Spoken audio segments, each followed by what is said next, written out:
मनसे अध्यक्ष राज ठाकरे यांनी महाराष्ट्र हितापेक्षा कोणी मोठं नाही असे म्हणत चुलत बंधू उद्धव ठाकरे यांच्यासमोर पुन्हा एकदा युतीची टाळी देताच उद्धव ठाकरे यांनी देखील सकारात्मक भाष्य करत प्रतिसाद दिला।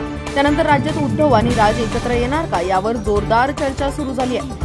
शिवसेना ठाकरे गट आणि मनसे एकत्र आल्यास अनेक राजकीय समीकरणे बदलतील असा अंदाज आहे। त्यानंतर आज शिवसेना ठाकरे गटाच्या सामना या मुखपत्राच्या हेडलाईनची चर्चा सुरू झाली आहे। निर्माते दिग्दर्शक महेश मांजरेकर यांनी आपल्या YouTube चॅनलसाठी मनसे अध्यक्ष राज ठाकरे यांची मुलाखत घेतली। या मुलाखतीमध्ये राज ठाकरे यांना उद्धव यांच्यासोबतच्या युतीचा प्रश्न विचारण्यात आला।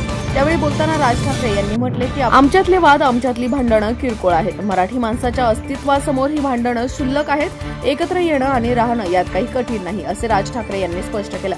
तर उद्धव ठाकरे यांनी महाराष्ट्र हित हीच माझी अट असल्याचं सांगत सशर्तपणे सकारात्मक प्रतिसाद दिला। त्यानंतर ठाकरे बंधू एकत्र येतील अशी चर्चा सुरू झाली।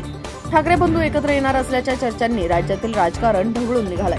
तर दुसरीकडे ठाकरे गटाचे मुखपत्र असलेल्या दैनिक सामनाच्या हेडलाईनने सगळ्यांचे लक्ष वेधून घेतलं। दैनिक सामनाने दिलेल्या वृत्ताने दोन्ही भाऊ एकत्र येणार असल्याच्या शक्यतांना बळ मिळत असल्याचे विश्लेषकांनी म्हटलंय।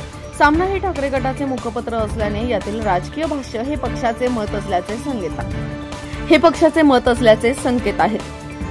दैनिक सामनाने शनिवारी झालेल्या युतीबाबतच्या वृत्ताला ठळक स्थान दिले आहे। दैनिक सामना आपल्या बातमीच्या हेडलाईनमध्ये देशाच्या राजकारणात उलथापालथ घडवणारी बातमी असा उल्लेख केलाय।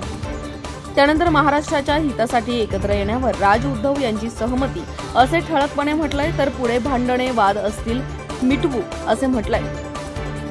दैनिक सामनाने आपल्या वृत्तात राज ठाकरे यांच्या फोटोसह साद आणि उद्धव ठाकरे यांच्या फोटोसह प्रतिसाद असे नमूद करत दोघांच्याही भूमिका स्पष्ट नमूद केल्या।